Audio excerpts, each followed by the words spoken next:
welcome. You're watching Head to Head. I'm Antonina Antosha with UATV. The hostilities in the east of Ukraine rage on for the fifth year now, despite the latest so-called grain truce concluded because of the need to reap the harvest. Russian hybrid forces continue shelling Ukrainian military positions every single day.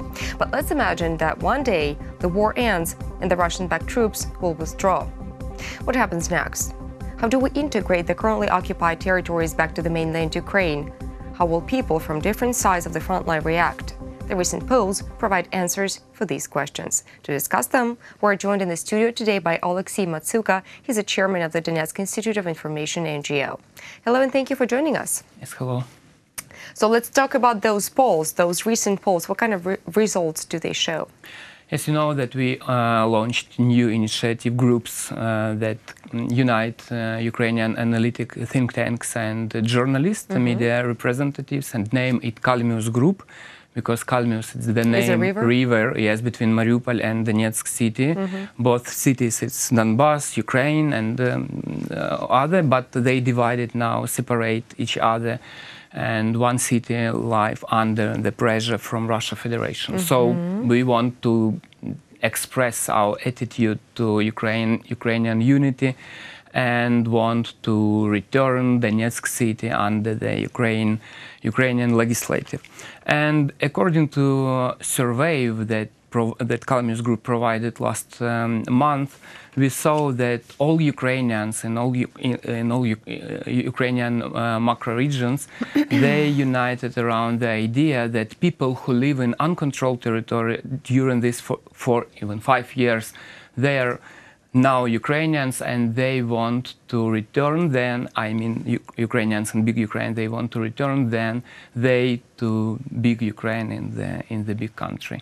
And I think that it's very important signal for world and for Ukrainians that it's not a civic war inside Ukraine, that part of our territory now under occupation, and people who live in that condition, they live in difficult condition under the Russia occupation administration. And the main data that we get from this research, that people regarding the following decisions that are suggested to establish peace in Donbas, how acceptable or unacceptable is each of them in your opinion, and majority of Ukrainians in every regions said that payment of pensions to people who live in non-controlled areas of Donbas, it's rather acceptable or totally acceptable. So it means that people want to support other people in non-government control area now, and it's also it also shows that if Ukraine rebuild this pension breach with people who live in uncontrolled territory, it shows that Ukraine implement fast Minsk agreement, because one of the Ukraine is not the only country who is supposed to be implementing the Minsk agreement. According to the Minsk agreement, the Russian-backed militants are not supposed to be shelling the Ukrainian army positions. But this is not what I wanted to ask. I wanted to ask, since we're talking about people who live in currently occupied territories and compare them to people who live in the mainland Ukraine. Let's imagine for a second that the war is over. And Ukrainian government does decide to reintegrate Donbas back into the mainland Ukraine. How do we deal with people who have different political points of view? How do we get them back together and unite them under one name of Ukraine back again? Do we need to... Yeah, you know that according to Minsk agreement, Ukraine should organize election on that territory, and people who live during these 4 years and that condition, they also can express their attitude to all what happened. And it is for them, it's a window for them to elect their representatives who can speak from our... Personally, me, I'm IDP person, and also I think that I want to vote on this election if Kyiv adopted it, and if vote for what?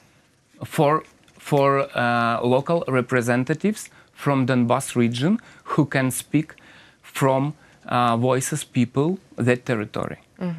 because it's also necessary. Ukraine should do this according to Minsk agreement, but you know the condition, difficult condition on that territory, that all control from the Kremlin through propaganda, mass media, and people can't trust the system for voting that they created 3 years ago. So it's absolutely necessary to know opinion people from that territory about their representatives for big Ukrainian politics. Because now majority of East Ukraine and South Ukraine, they want to ignore the next election for parliament or for president election according to data of Center of Democratic Initiatives. So it shows that people don't trust Ukrainian political model now, because they don't feel their confidence in this system. And I hope that this election can change this situation, because people, you know, they can feel more confidence when they give their voices for their representatives. But well, speaking of voices, there were people in Donbas who gave their voices asking for Russian government to come. And not especially Russian government, but asking for Putin to come. Ukraine tried to hear those voices. What I'm saying is that I would like, if it's possible, how high are the chances of Donbas actually being reintegrated into mainland Ukraine right now at this point? I think it's absolutely a realistic model to reintegrate that territory to big Ukraine. Also, you know that last week summit European Union Ukraine adopted the document with message about how we can reintegrate that territory. And one item from that was, and sounds like, rebuild pensions for people who live now in Donetsk and Lugansk. Okay, when could this potentially happen? Meaning reintegration of Donbas? Reintegration process launched last year, I think, because the Ministry of Occupied Territory, they adopted special plan for reintegration, and local governments in Lugansk and Donetsk Oblast, they implement now this plan.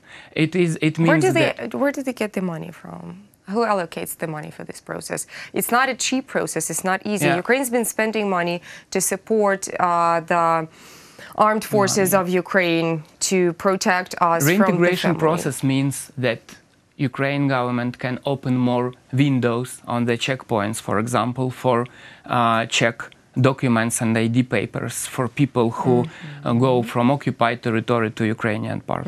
Other a sign of reintegration, it is also liberalization process for pay pension and change this pay pension system in Ukraine. Other situation, it's like more flexible system for higher education for people, for children from occupied territory, for example. And Ukraine did this because now we have more than 1,000 people, children who studied in the Ukrainian universities from occupied territory. Yeah. A lot of things for reintegration government did now, but it's not enough, because, you know, it's really that we need more money for these funds. But Western countries, they declared that they want to help. And for example, Belgium ready to rebuild system, I mean different infrastructure objects in Lysychansk, when they have possibilities for this. And a lot of European countries want to join to rebuilding system in all Donbas region after war. They declare it now. Okay. What do you think, in your opinion, what should Ukraine's government reaction be to constant ceasefire violations from Russian side? Ukrainian side should express in all positions that we did all what happened from us, from Ukraine, to stop ceasefire, and also filming all what happened on the gray zone and on the line of conflict of war and other. So I think that we should also give more chances for journalists to cover this situation, not hide this from media, and That's true. Yeah, and even invite media representatives to explain what happened on the inside military forces in Ukraine. Because now OSCE, they said that both sides against these peace agreements, and both sides shelling each other on the cross line. OSCE representatives have been denied access to occupied territories a number of times. It's not denied, you know, they had some problems to access, yes, it's true. What kind of problems? Yeah, but not denied, because they have office in Donetsk city, and Alexander Huhu, special monitoring mission, he always organized his press conference in Donetsk city. But sometimes they mentioned that self-proclaimed authorities denied their access. Yes, it's true. Yeah, so yeah. All right, thank you so much for coming, for sharing this information with us. There was Oleksiy Matsuka. He's the chairman of the Donetsk Institute of Information NGO. Thank you so much for watching. Stay tuned with UATV.